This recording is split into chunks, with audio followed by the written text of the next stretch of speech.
واقعے پر ذرا غور کریں. ایک آدمی روزہ رکھ رہا ہے اور روزہ پورا دن رکھ رہا ہے اور وقت سے کچھ دیر پہلے سورج ابھی غروب ہوا نہیں اس سے پہلے روزہ چھوڑ دے رہا ہے. ان کا انجام یہ ہے کہ اس کو الٹا لٹکا کر ان کی باچھیں اور ان کی جو ہے منہ چیر دیا گیا ہے اور خون رس رہا ہے. جو آدمی سیدھے سے روزہ رکھتا نہ ہو, جو آدمی روزے کی پرواہ نہ کرتا ہو, ان کا کیا حشر ہوگا, ان کا کیا انجام ہوگا. آپ ذرا سوچیں, اپنی ایمانداری کے ساتھ دل میں ہاتھ رکھ کے ذرا سوچیں. امام زہری رحمۃ اللہ علیہ کے بارے میں آتا ہے, کہتے ہیں شہر رمضان الشہر قراءۃ القرآن واطعام الطعام. اے لوگو کہاں جا رہے ہو؟ رمضان یہ قرآن کا مہینہ ہے, یہ غریبوں کو کھلانے کا مہینہ ہے. یہ اعلان کرتے تھے حضرت امام زہری رحمۃ اللہ علیہ.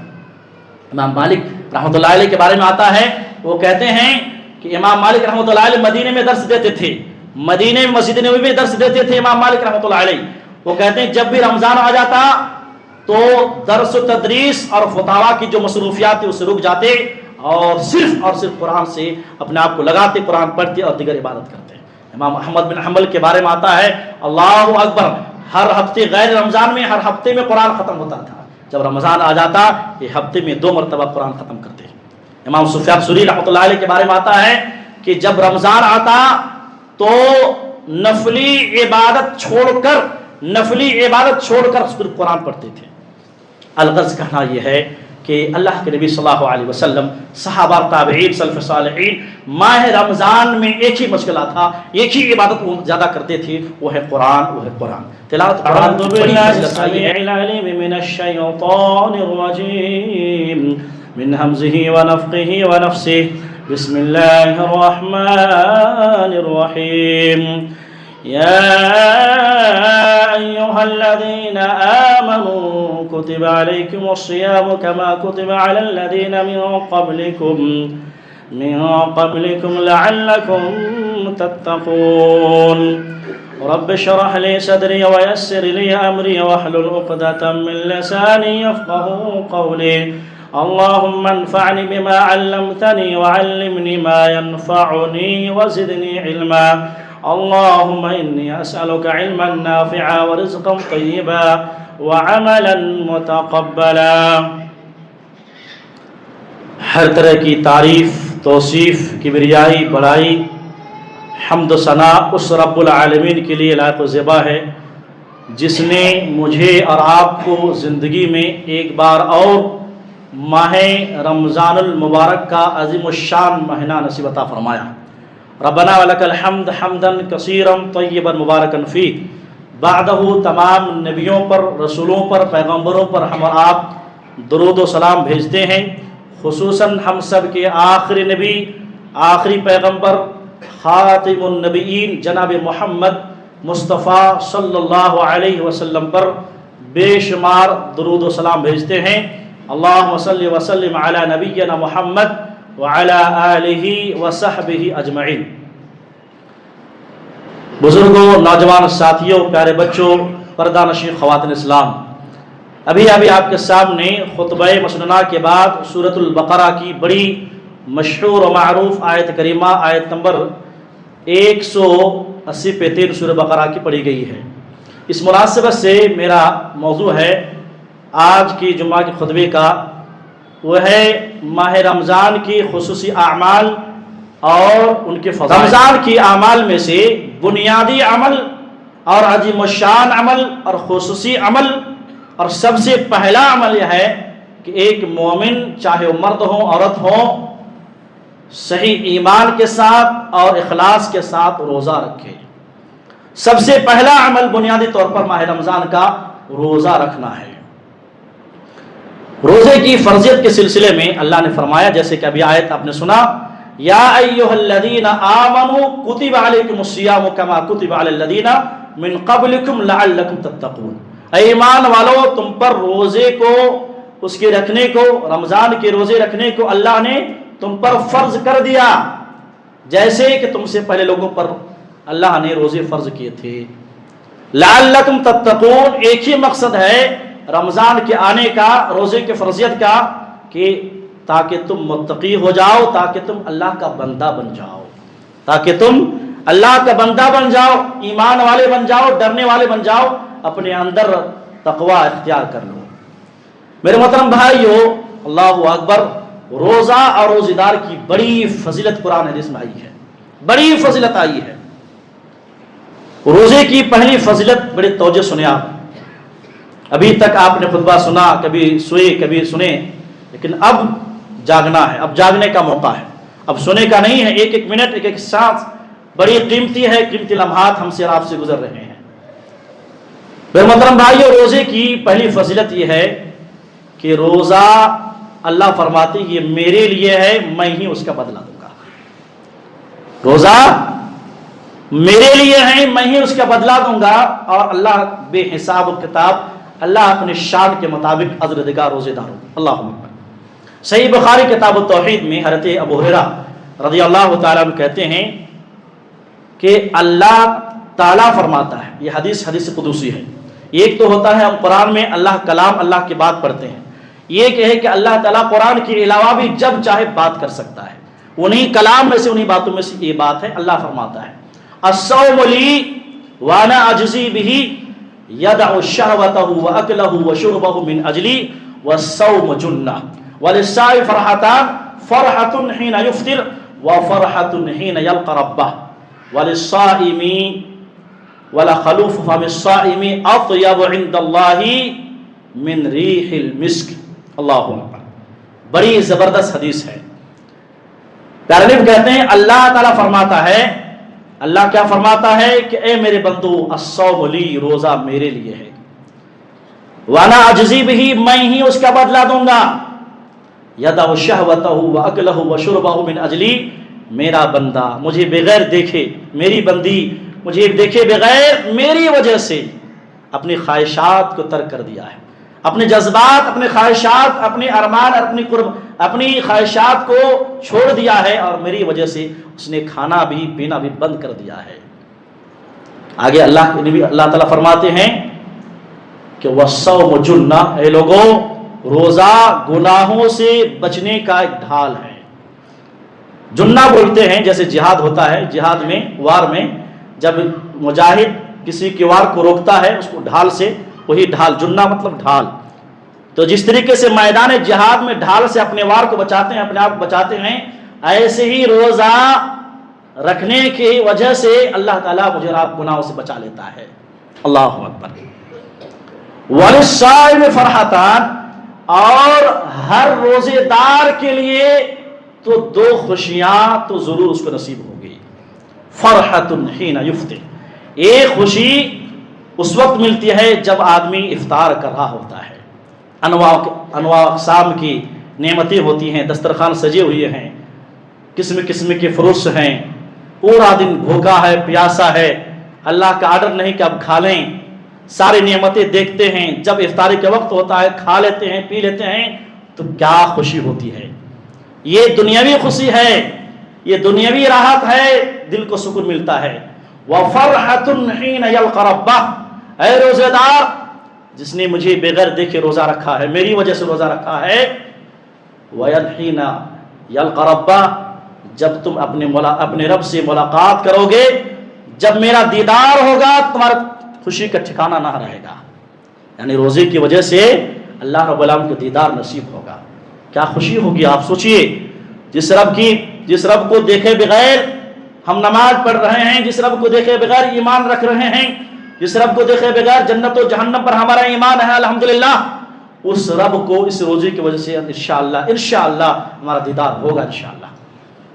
اور وَلَا خَلُوفُ فَمِ الصَّائِمِ اطیب عند اللہ من ریح المسک، اور روزے دار کی منہ کی جو بدبو ہے، روزہ رکھنے کی وجہ سے، بھوک شدت کی وجہ سے، پیاس کی وجہ سے منہ کے اندر جو ایک قسم کی بدبو آ جاتی ہے، یہ ہمارے نزدیک بدبو ہے، اللہ کے نزدیک کہتے ہیں اطیب عند اللہ من ریح المسک، مشک عنبر کی خوشبو سے زیادہ اللہ کے نزدیک پاکیزہ ہے۔ اللہ اکبر، کیا روزے کا مقام ہے، کیا روزے کی فضیلت ہے۔ آپ نے صحیح بخاری کتاب التوحید کی حدیث ہے، اور اللہ رب العالمین کی یہ بات ہے، نبی کی بات نہیں، حدیث، یہ اللہ رب العالمین فرما رہا ہے۔ آپ سوچئے روزے کی کئی فضیلت اس بیان کی گئی ہے۔ روزہ میرے لیے، میں بدلہ دوں گا، کیا مطلب؟ نماز کا بدلہ کون دے گا؟ اللہ دے گا، روزے کا صدقہ خیرات زکات سب کا بدلہ اللہ دے گا. روزہ چونکہ یہ روزہ ایک ایسی عبادت ہے جو اللہ اور بندے کے درمیان ایک راز ہے، ایک پوشیدہ راز ہے. جب تک ایک روزے دار زبان سے نہ کہے کہ میں روزے سے ہوں، کسی کو معلوم نہیں پڑتا. آپ روزے سے مجھے معلوم نہیں، میں روزے سے میں کھایا پیا آپ کو کیا معلوم ہے؟ میرے کو معلوم ہے، میرے اللہ کو معلوم ہے.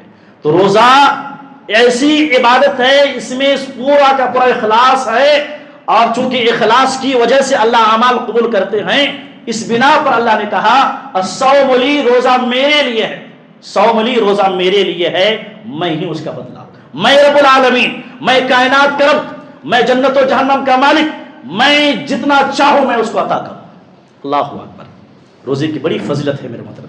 نمبر 2 میں روزے کی فضیلت پیارے نے فرماتے ہیں جو آدمی ایمان اور احتساب کے ساتھ ثواب کی نیت سے روزہ رکھے، سنت کے مطابق روزہ رکھے، اس کی زندگی کے سارے گناہ معاف ہو سکتے ہیں. گویا کہ رمضان اور روزہ اس وجہ سے آیا تاکہ میرے اور آپ کے گناہ معاف کرے. صحیح بخاری کی روایت ہے، پیارے فرماتے ہیں من صام رمضان ایمانا و احتسابا غفر له ما تقدم من ذنبه. جو ایمان اور احتساب، ایمان یعنی یقین کے ساتھ، احتساب یعنی ثواب کی نیت سے روزہ رکھا مکمل ماہ رمضان کی، مکمل ایک نہیں 2 دن، مکمل ماہ رمضان کے، اس کی زندگی کے پاسٹ کے سارے گناہ دھل دے جائیں گے. اللہ کو یہ معلوم ہوا کہ روزہ اگر ایمان احتساب سے رکھا جائے تو ہمارے زندگی کے گناہوں کا کفارہ بن جاتا ہے. اللہ اکبر. تیسری فضیلت، روزہ روزہ داروں کے لیے اللہ تبارک و تعالیٰ نے، سن رہے ہیں آپ لوگ، توجہ دے رہے ہیں یا صرف میں بول رہا ہوں؟ روزے داروں کے لیے اللہ تبارک و تعالیٰ نے جنت میں ایک خصوصی دروازہ تیار کر کے رکھ دیا ہے. جنت میں کتنے دروازے ہیں؟ جنت میں 8 دروازے ہیں. جہنم کے لیے 7 دروازے ہیں. باب الصدقہ ہے، باب الصلاح ہے، باب الجہاد ہے. اسی میں ایک بہترین دروازہ صرف اور صرف روزے داروں کے لیے، باب الریان. اللہ اکبر. صحیح بخاری صحیح مسلم کی روایت ہے، حضرت سہل بن سعد رضی اللہ عنہ کہتے ہیں، پیارے نبی صلی اللہ علیہ وسلم فرماتے ہیں ان فی الجنت بابا یقال له الریان یدخل منہ الصائمون یوم القیامہ. جنت میں ایک ایسا دروازہ ہے جس کا نام ہی ریان ہے، جس میں سے صرف اور صرف قیامت کے دن روزے دار داخل ہوں گے. یدخلون منہ الصائمون یوم القیامہ، جس میں جس دروازے سے انٹری اور داخلہ صرف روزے دار کو ملے گا، اس کے علاوہ کسی کو نہیں ملے گا. روزے دار جب داخل ہوں گے اعلان ہوگا این الصائمون، دنیا میں روزے رکھنے والے کہاں ہیں؟ مرد و خواتین روزہ رکھتے تھے، کہاں ہیں؟ فیقومون، تو کھڑے ہو جائیں گے. سب کے سب ایک کے بعد دیگرے اس دروازے سے داخل ہو رہے ہیں. جب وہ مکمل دروازے سے داخل ہو گئے تو وہ ریان دروازہ بند کر دیا جائے گا اور کسی کے لیے کھلا نہیں جائے گا. حدیث کا الفاظ. آپ سوچیں ریان کا مطلب کیا ہے؟ کبھی غور کیا آپ نے؟ باب الریان، ریان کا معنی ہوتا ہے سیرابی یا عطشان پیاسے کی ضد ہے. یعنی اللہ تعالیٰ یہ خاموشی اعلان کر رہے ہیں کہ میرا بندہ دنیا میں بھوک اور پیاس کی شدت اور اپنی خواہشات کی قربانی دی اس نے. اب اس کے لیے آخرت میں جنت میں ایک ایسا دروازہ ہے جس دروازے کا نام ہی ریان ہے، یعنی سیرابی ہے. یعنی اب اعلان کر رہے ہیں اللہ تعالیٰ، اب تمہیں بھوک پیاس اور اسی طریقے سے کسی قسم کی قربانی اور کوئی تکلیف نہیں. یہاں سدا بہار نعمتیں ہیں، یہاں سیرابی ہے، دودھ کی نہریں ہیں، شراب کی نہریں ہیں اور طرح طرح قسم و انواع اقسام کی نعمتیں تمہارے لیے انتظار ہے. اللہ اکبر.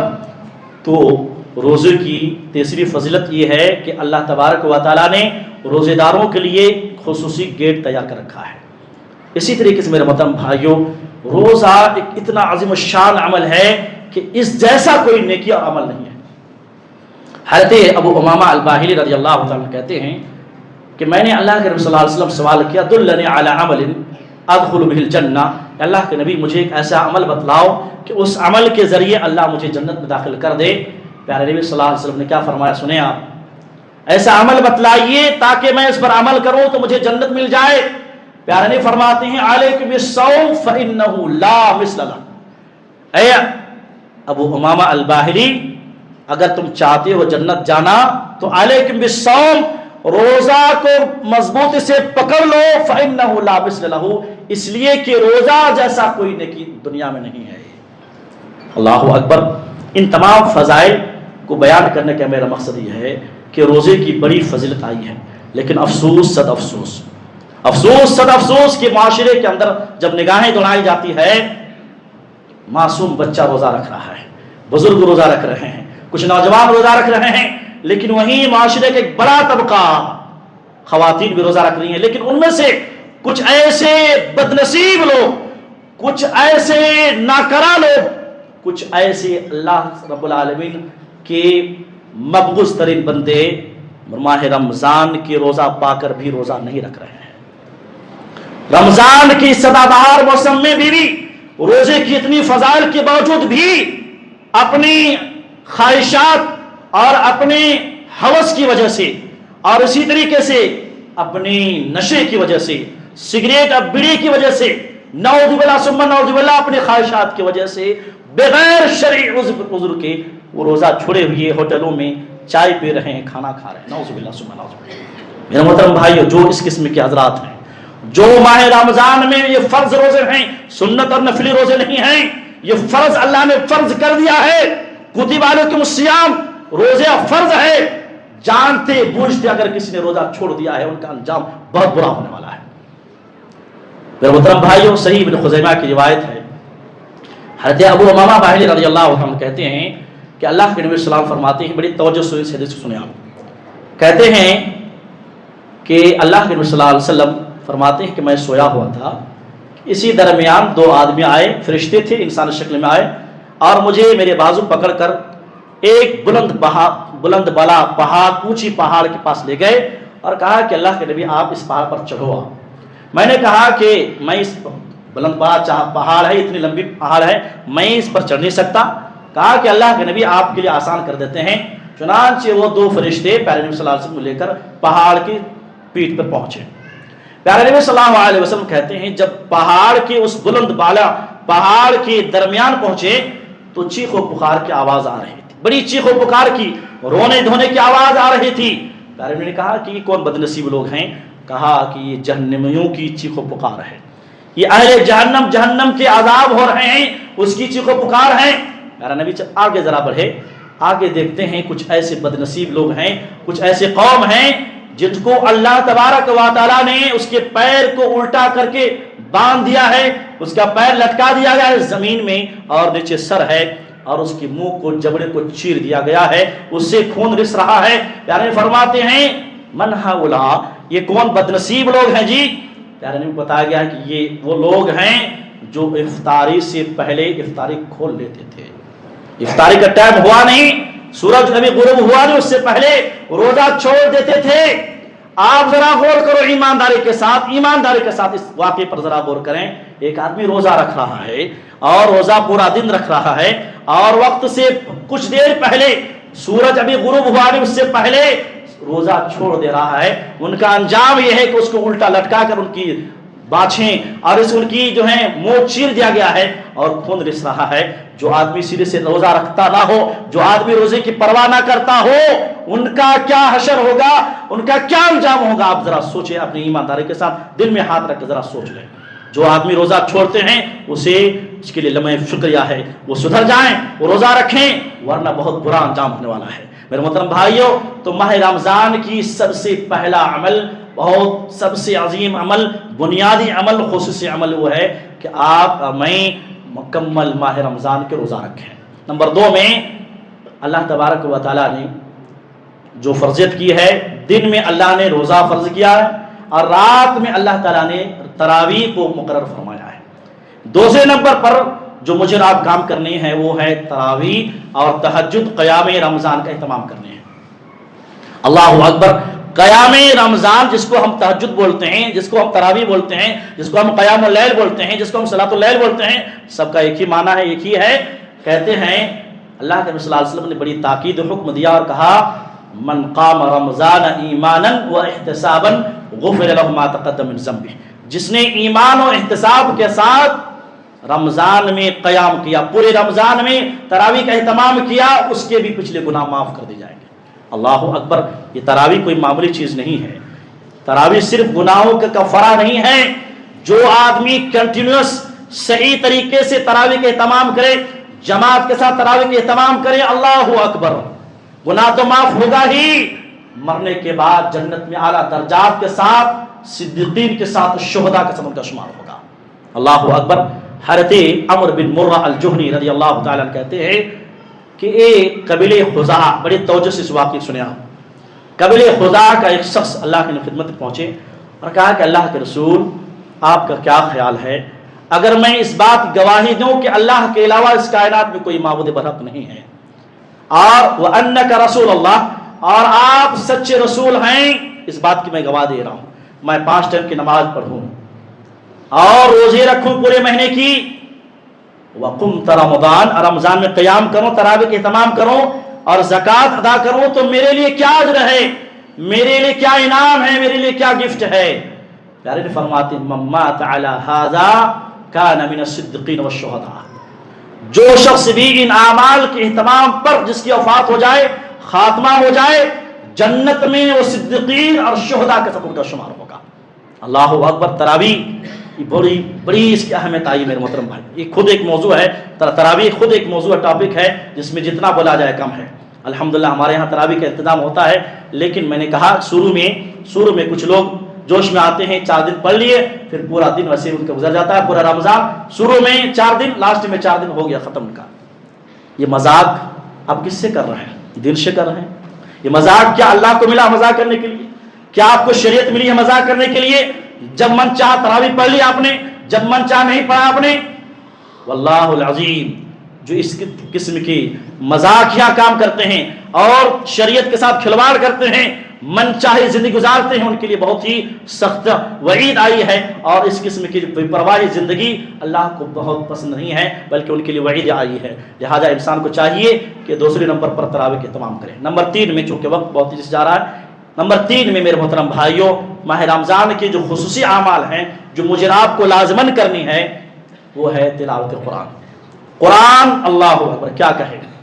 قرآن دنیا میں سب سے پڑھی جانے والی کتاب قرآن ہے, لیکن اس سے بڑا افسوس یہ ہے کہ قرآن دنیا میں سب سے بغیر سمجھ کر پڑھنے والی کتاب ہے. یہ بھی ایک مسئلہ ہے. دنیا کی ساری کتاب پڑھتے ہیں, سمجھتے ہیں, لیکن ہم قرآن پڑھتے ہیں لیکن سمجھتے نہیں ہیں.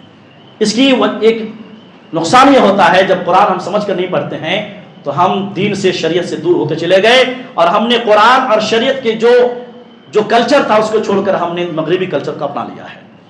قرآن یہ ماہ رمضان میں نازل ہوا ہے, اس لیے اس رمضان سے قرآن کا بڑا گہرا تعلق ہے. اس رمضان سے قرآن کا بڑا گہرا تعلق ہے. شہر رمضان الذی انزل فیہ القرآن, اس مہینے میں, مقدس مہینے میں اللہ نے سب سے مقدس کتاب قرآن کو نازل فرمایا. آپ سمجھ سکتے ہیں. اس لیے پیارے نبی صلی اللہ علیہ وسلم ماہ رمضان میں آپ کثرت سے قرآن کی تلاوت کرتے تھے. ہر دن, ہر رات کو جبریل امین آتے تھے. کبھی آپ قرآن جبریل امین کو سناتے, جبریل امین آپ کو سناتے. اس طریقے سے پورے رمضان میں قرآن ختم کرتے. جس سال ہمارے نبی کی وفات ہوئی, آپ صلی اللہ علیہ وسلم نے 2 مرتبہ قرآن ختم کیا ہے. صحابہ تو آپ مت پوچھیے, صحابہ تابعین رمضان میں ان کا کوئی کام نہیں, سب کام چھوڑ چھاڑ کر صرف قرآن پڑھتے تھے.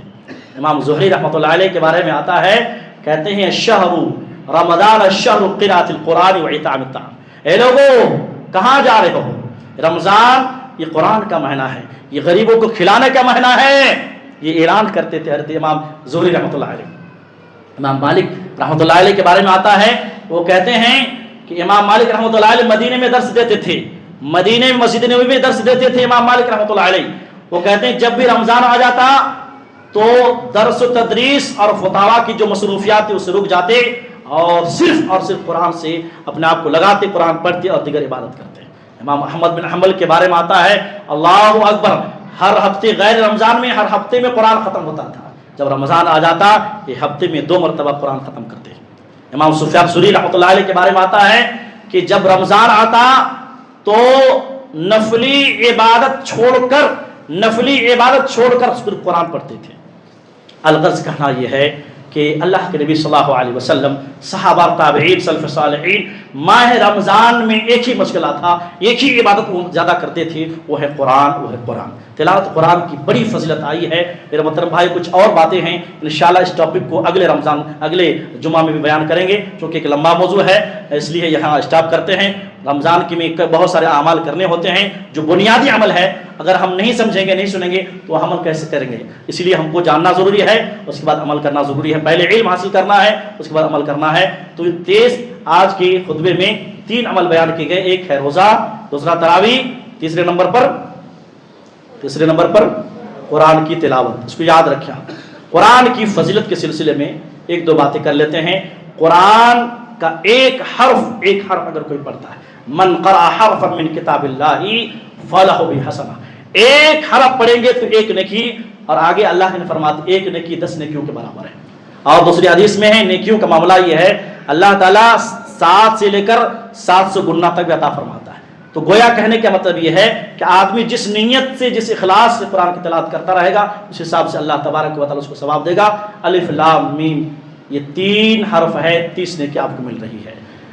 بہت سارے لوگ شکایت کرتے ہیں، حضرت امام صاحب مجھے قرآن پڑھنا نہیں آتا، بڑی مشکل سے میں پڑھتا ہوں، اٹک کر پڑھتا ہوں۔